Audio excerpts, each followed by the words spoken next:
Hi friends, இன்றைக்கி நான் வந்து உங்களுக்கு ஒரு செடி காமிக்க போகிறேன். அது என்னன்னு பார்க்கலாம். இது பார்த்திங்கன்னா இதுதான் பிரண்டை செடி. இது நிறைய பேருக்கு தெரிஞ்சிருக்கும். சில பேர்த்துக்கு கடையில் விற்பாங்க. இது பிரண்டை நம்ம வாங்கி சட்னி அரைக்கலாம்னு தெரியும். ஆனால் நிறைய பேர்த்துக்கு வந்து கிராமங்களில் வந்து வேலியிலே தானாக முளைச்சிருக்கும். அது மழை காலங்களில் பார்த்திங்கன்னா நிறையா இருக்கும்.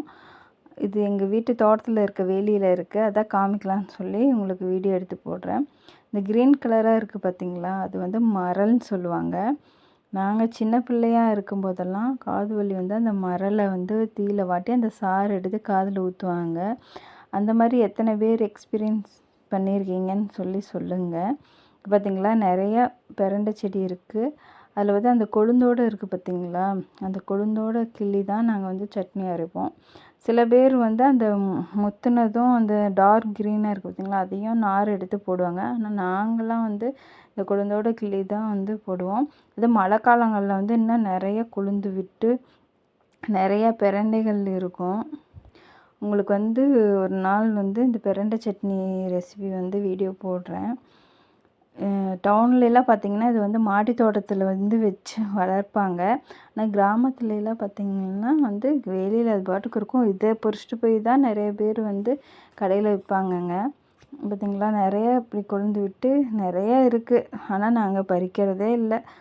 கையில் இருந்தால் யாரும் பறிக்க மாட்டாங்க. கடையில் இருந்தால் தான் வாங்கி சாப்பிடுவாங்க.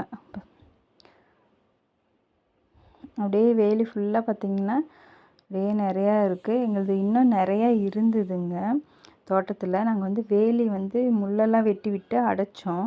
அதனால நிறையா பிரண்டை இப்போ இல்லை. இன்னும் போக போக மழை பெய்ய நிறையா வளரும். இப்போ பார்த்திங்கன்னா கீழேருந்து இதுதான் பிரண்டை செடி. கீழேருந்து போயிருக்கு பாருங்கள். அப்படியே பார்த்திங்கன்னா தெரியும்.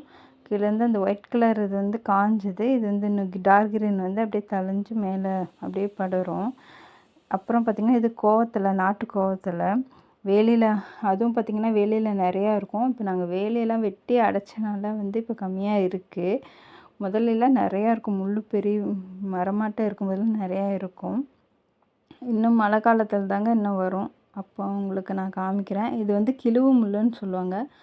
வேலி இதுதான் வந்து இதை வச்சு தான் நாங்கள் வந்து வேலி இந்த முள்ளெல்லாம் வெட்டி வெட்டி வேலி நடுவோம். ஓகே ஃப்ரெண்ட்ஸ், இந்த வீடியோ பிடிச்சிருந்தால் லைக் பண்ணுங்கள், ஷேர் பண்ணுங்கள், சப்ஸ்கிரைப் பண்ணுங்கள். மறக்காமல் பெல் ஐக்கானை கிளிக் பண்ணுங்கள். தேங்க்ஸ்.